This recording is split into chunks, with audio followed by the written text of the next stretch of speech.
ও মাস্টারমশাই, আমার 100 টাকা লাগবে। আমার কাছে নেই। ঢপ দিচ্ছ কেন? বলে নাও, বলে নাও। আমিও চাকরিটা পাই, তারপরে দেখাবো। হ্যাঁ, সে তো দেখছি। একটা অপদার্থ ছেলে বসে বসে স্বপ্ন দেখছে। অ্যাপ্লিকেশন ফর্ম কিনতে হবে। আমার কাছে নেই। ঢপ দিচ্ছ কেন? ঠিক আছে, দেবো না। কেন? আমার টাকা, আমার ইচ্ছে। একটা জিনিস দেখছিলাম না, আমার টিভি। ধুস! এ বাড়িতে কোনো মানুষ থাকতে পারে নাকি? মানুষ? তুমি কে বলো? তাহলে আমি কুকুর? কুকুরেও মানুষের কথা শোনে। বলে নাও, বলে নাও। আমিও চাকরিটা পাই, তারপরে দেখাবো। হ্যাঁ, সে তো দেখছি। একটা অপদার্থ ছেলে বসে বসে স্বপ্ন দেখছে। হে পাতি স্কুল মাস্টার, তুমি কি করেছো জীবনে? হ্যাঁ, 30 বছর ধরে তো শুধু একইভাবে ছাত্রদের ঠ্যাঙাচ্ছ। 100 টাকা দেওয়ার ক্ষমতা নেই, সে আবার আমায় জ্ঞান দিচ্ছে। 30 বছর ধরে যে তোমাকে সহ্য করছি, সেটা কম কথা?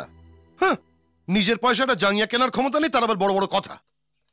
ছেলেরা বড় হলে বুড়ো বাবা মাকে সেবা করে। আরে তোমার বয়সী ছেলেরা পড়াশোনা শেষ করে চাকরিতে ঢুকে বউ বাচ্চা নিয়ে ঘর সংসার করছে, আর তুমি এখনো বাবার কাঁধে বসে অন্ন ধ্বংস করছো। অপদার্থ। ভাগ্যিস চাকরিটা ছিল, তাই এখনো মাথা উঁচু করে বাঁচতে পারছি, না হলে তো কবে গিয়ে রাস্তায় দাঁড়াতে হতো। তুমি জানো মাসে কবার আমায় ডাক্তারখানা যেতে হয়? চোখে ছানি পড়েছে, হাঁটুর ব্যথায় বেশিক্ষণ দাঁড়িয়ে থাকতে পারি না, সুগার 400 ছাড়িয়েছে। আর কি, মরে গেলে মুখে আগুনটা অন্তত দিও। তোমার মতো ছেলের কাছ থেকে এর বেশি আর কি আশা করা যায়?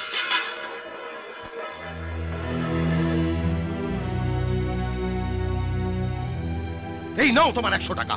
ইচ্ছে হলে অ্যাপ্লিকেশন ফর্ম কিনো, না হলে নেশা ভাঙ করো, না হলে কোনো মেয়ের পেছনে উড়িও। ছা!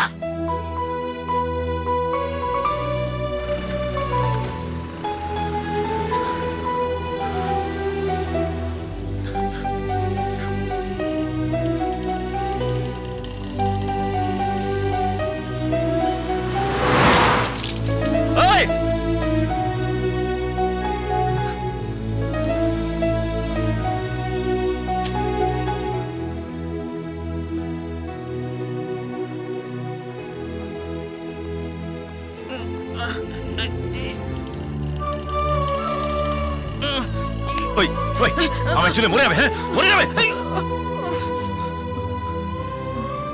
অফিস যাচ্ছ? Sorry sorry.